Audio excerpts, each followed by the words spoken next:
couches. All right. It makes you lay down. Yeah. Well, welcome, and welcome to everyone who made it this morning. I agree with Dave that I think this is going to be a really inspiring conversation for everyone to hear about everything that you've done. I have to say that every time that I hear about any progress and update on all of the work that you're doing, and I don't even have the full scope of the work that you're doing, it's just incredibly inspiring, knowing what is happening in Ukraine and the progress that you all are making. I'm sure from your perspective, things are slower than you would like them to be, but it is really, really quite dramatic and inspiring to see all of the work and progress that you've made. And so I wanted to also just give a little bit of background, because we're always talking about public-private partnerships, that your background, you actually ran companies and incubators, is that right, before? And yes. Can you tell us a little bit about sort of that background and how it has informed your current deputy minister position and sort of your vision and goals in this current position?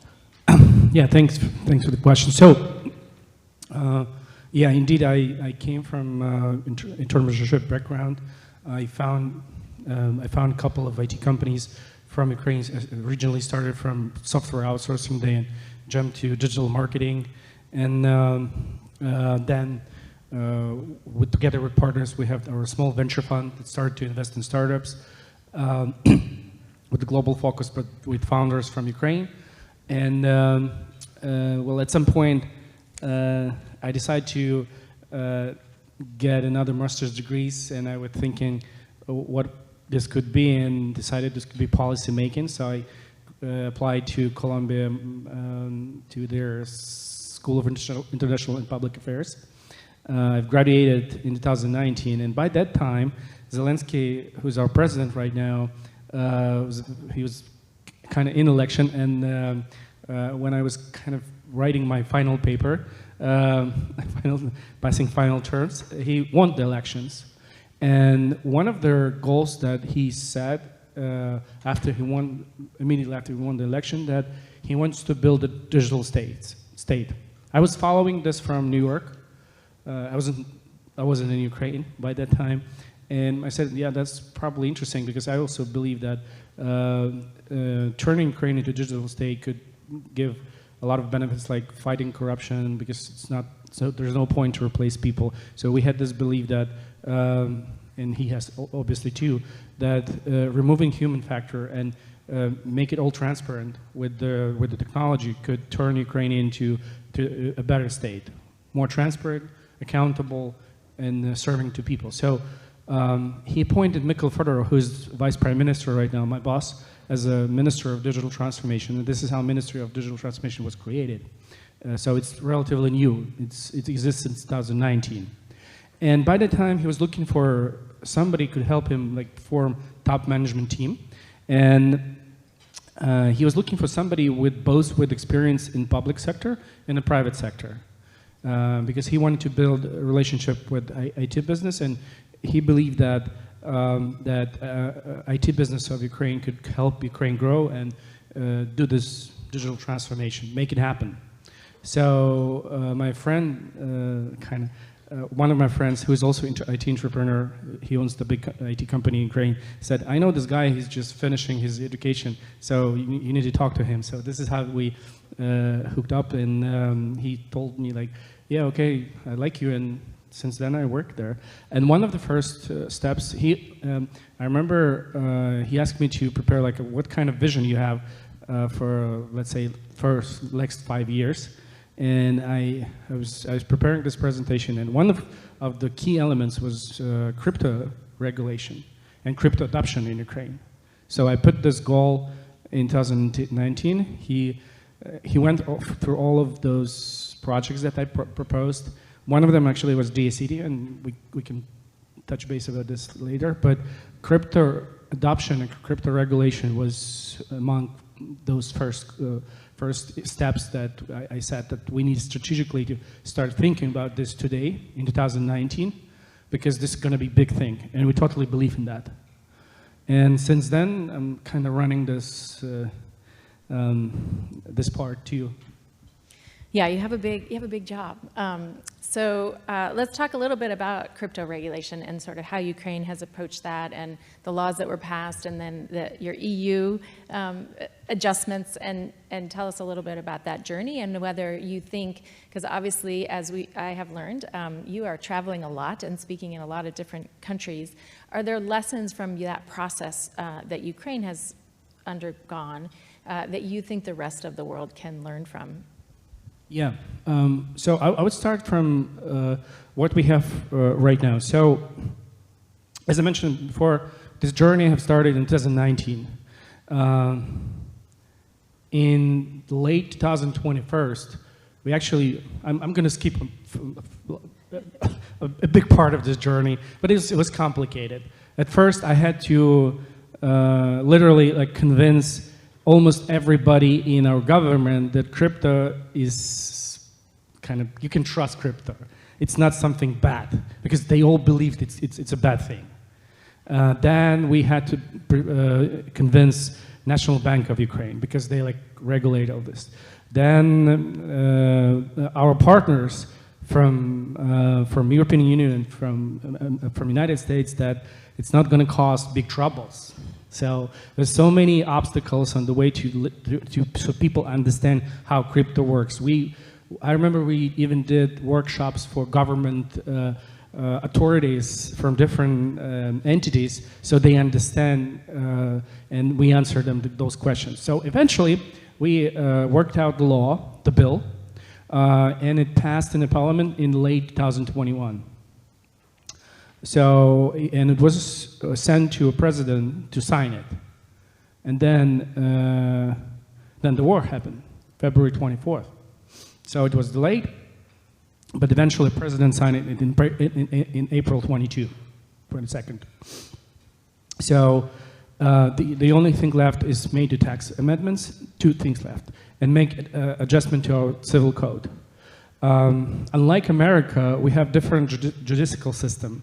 So we don't have this precedence, and we have like codes for everything. We have tax code, civil code, administrative code. So it's like complex set of bills that describe everything. It's not like here. So we have to make those things because otherwise it's illegal. So we had this law on virtual assets, like a basic law describing what it is, how it works, what's their like virtual assets, digital assets service providers, what they're supposed to do, what they're not supposed to do. Then tax amendments and amendments to the civil code. Eventually, we made amendments to the civil code. So right now in Ukraine, digital assets are fully legal. You can buy, trade, I don't know. You can inherit them. You can put it in your will. Then if you're on a divorce, for example, then you can just, so all the kind of those actions are illegal. What we don't have, what's still missing, is amendments to the tax code. So to finally put this in kind of like accounting books. So we don't have this described in accounting standards. And once we have this, the companies will be able to use them. So right now, there's a law that's waiting for to be voted, and I think it's just a couple months, and we're gonna finish this. Yeah, well, I mean, it's kind of amazing. I think lots of people in this room are still trying to convince people that you can trust crypto. So we do have a lot to learn from you, and you did this all during, a pandemic and a war. So it's quite phenomenal. So similarly, when the war happened, a lot of crypto started coming into Ukraine as aid. And so, as Dave mentioned, Aid for Ukraine raised over $60 million. And overall, it's over $187 million in crypto. Had you finished that, everybody trusted and it's all trusted and transparent, or was there a role for government and the ministry in that process? Well, what is related to the goal of government is kind of interesting. I remember it was the second day when Russian aggression started, and we as a ministry had to evacuate to the western part of Ukraine, but once we settled in, we started to think what we can do, and ministers started to talk with our militaries, at the same time with Elon Musk about Starlink and all this stuff. So we try to focus our energy, our understanding of technology, how this could be a value to, to save lives, to save our independence. He said, yet we totally in feeling that there's a lack of money and basic things for our soldiers, so we need to do some fundraising efforts, and let's do this in crypto. And I remember when we started to, but before, there was a couple of private initiatives that they already started before us, so we were not first. And I turned to one of them, it was Kuna, Kuna is a Ukrainian crypto exchange. And they already started to do it, and I asked him, how much did you get at this point? Like it was, I don't know, it was February 26th or something. And he said, I know, maybe $30,000 in crypto. And I said, okay, let's do this together. So we can use Ukrainian official account in Twitter, which is called Ukraine, with, I don't know, a couple million subscribers back in the days. And we can say that we are partners, and we see how it's going to turn out. So once we did this, in just 3 days, I think, 3 consecutive days, we had $14 million.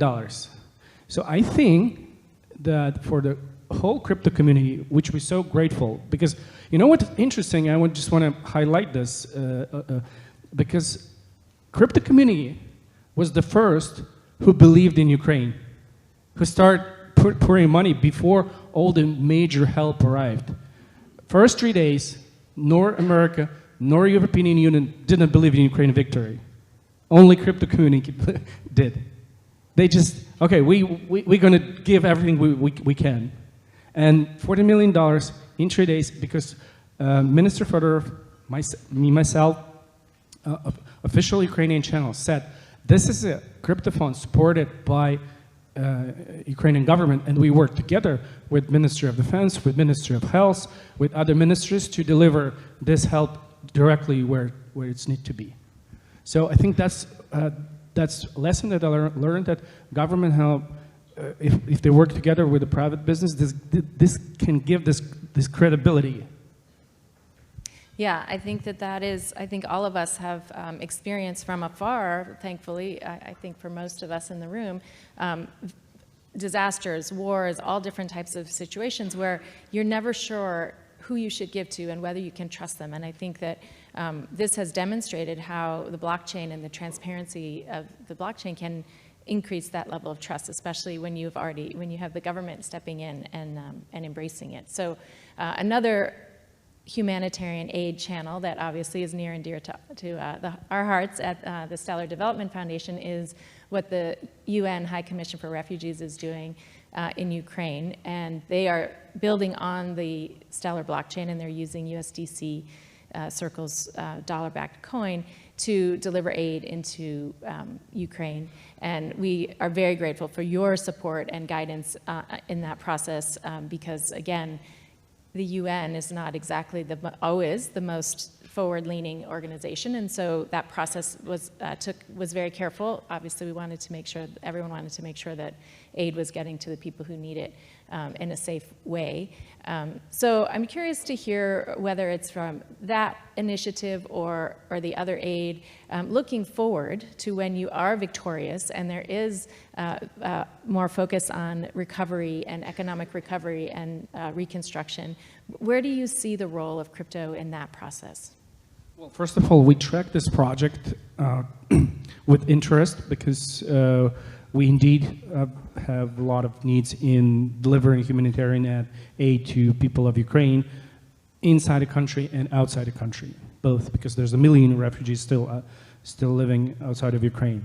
So it was very interesting that this project was involving a circle and at the same time monogram, because if you receive this card, virtual card with USDC, then you can turn it into cash in any of like 4,000 plus offices of MoneyGram in Ukraine and, of course, in Europe and other countries. So this is obviously an interesting project. But I think the most interesting part, and what I believe, that the processes of organizations like UN or Red Cross, for example, are so old, and they are inefficient.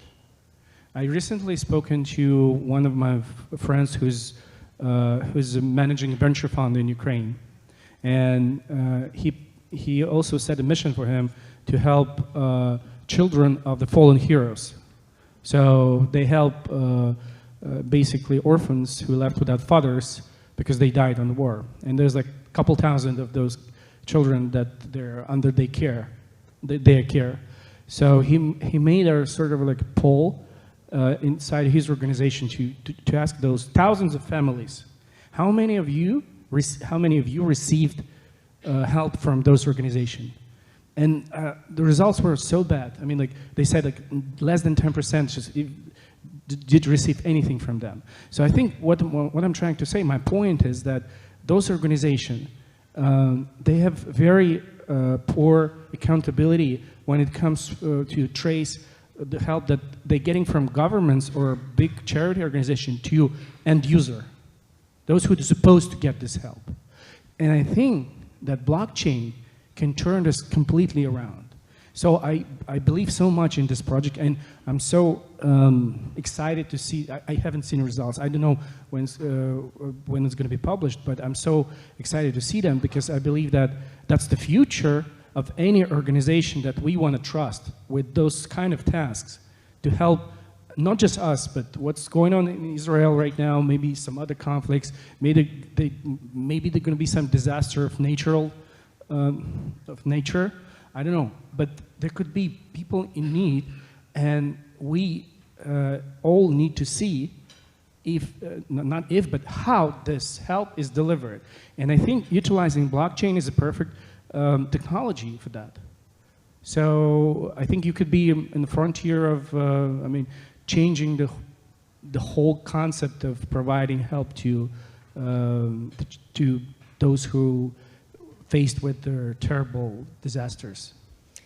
Yeah, I appreciate that. I think that sort of pulling those two things together, the blockchain, the transparency, and the traceability is both a benefit on the donor side, so knowing that you can trust when you're a donor, but also on the recipient side and making it easier. I know we've heard from the treasurer of the UNHCR talking about delivering aid to Ukrainians who are literally sitting in a bunker, and they don't want to have to go out to a place and collect cash in a location where they could be a target. It's just it's safer as well. So again, it's just amazing that you in all of this have been so supportive of it, and we're very grateful for that.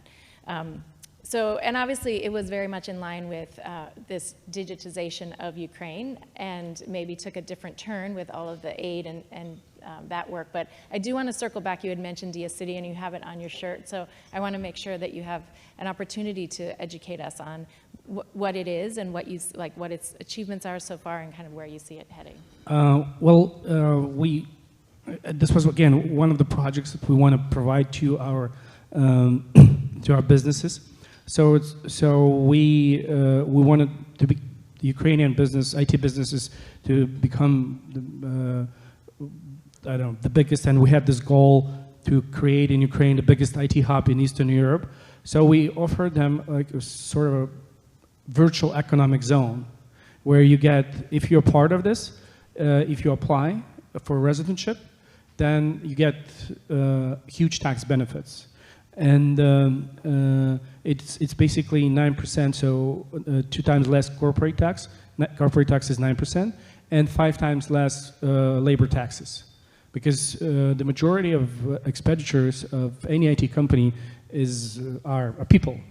And with that in mind, we just decreased personal income tax deduction and social taxes like 5 times less.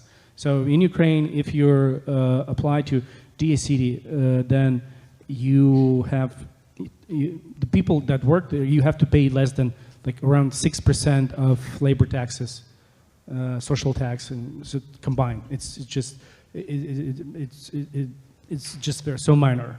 And by the way, it's also eligible for crypto companies.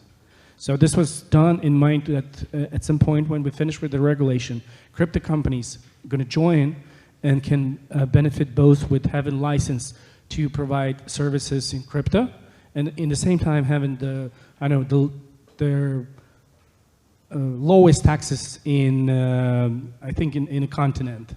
Maybe I don't know. Maybe this is somewhere else, but we didn't find out. So DACD is basically the economic zone. You don't have to be in a specific place, though. You can be anywhere in Ukraine. It should be Ukrainian companies, but it could be owned by an international company, like 100% ownership of international company. But it has to be a Ukrainian company. But it could be anywhere, in any city. It's just you apply online, and after we have to go process your application. It usually takes 3-5 days, and then you're good to go. So, it's amazing what tax benefits can do to inspire people, but another piece of this, all of this digitalization, and if it moving to blockchain and crypto, I assume that there's also a fair amount of education that has to go along with that, and digital literacy. And can you talk a little bit about what the ministry has done in that regard to help move that along? Well, first of all, Ukraine was recognized as one of the leading countries in the world in terms of crypto adoption by Chain Analysis and by some other organization. There are indeed, I live in Ukraine, I can tell you that almost everybody's familiar with what crypto is, and they have wallets, and they intertrade, and they often use it for international payments, especially right now because the kind of like National Bank of Ukraine kind of wanted to limit those kind of things to prevent outflow of the money out of Ukraine.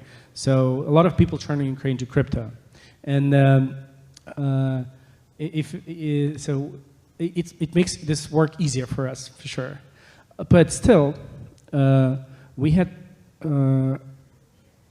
accomplished a lot in this perspective. I think it was 5+ different big educational initiatives. What we usually do, we create national promoted courses supported by government and private sector. One of them, last of them, I think, and we do this even now. Last of them was done with bunch of stakeholders. I don't quite remember everybody, but it was like, I don't know, 10 different companies.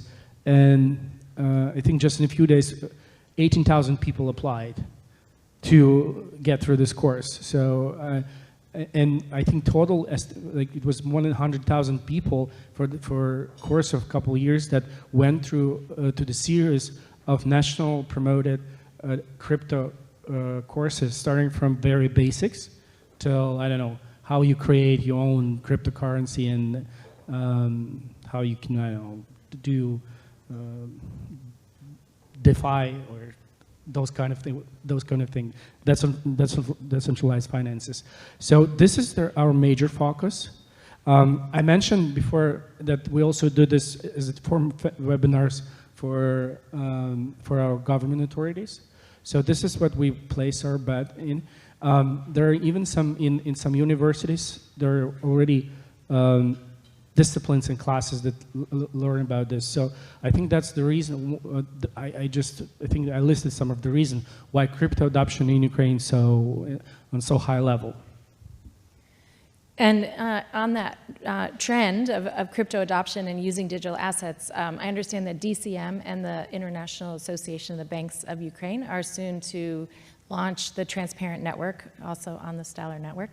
But the first fast payments network using blockchain technology. And I know we're running out of time, but just wanted to get kind of your thoughts on that process and what that's going to do with respect to economic recovery and.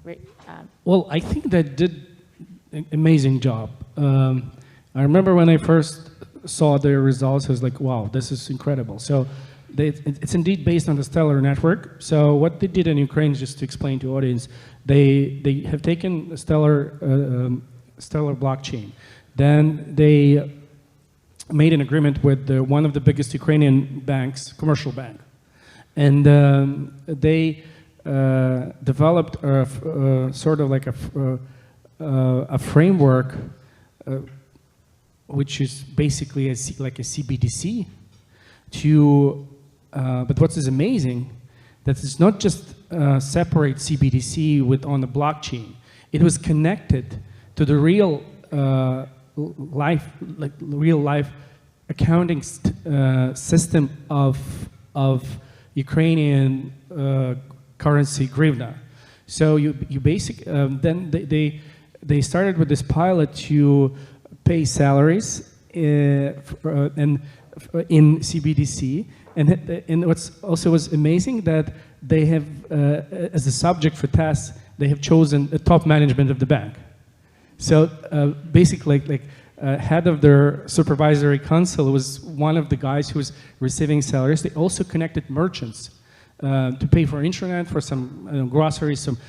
And they showed us that this all worked together with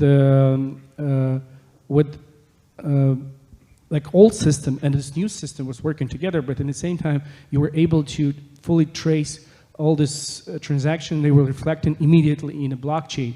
So what we're just waiting for, the war is over, and start implementing this, because we have fully live compatible example of how government could run its economic on digital currency. And I think that's amazing what they built again.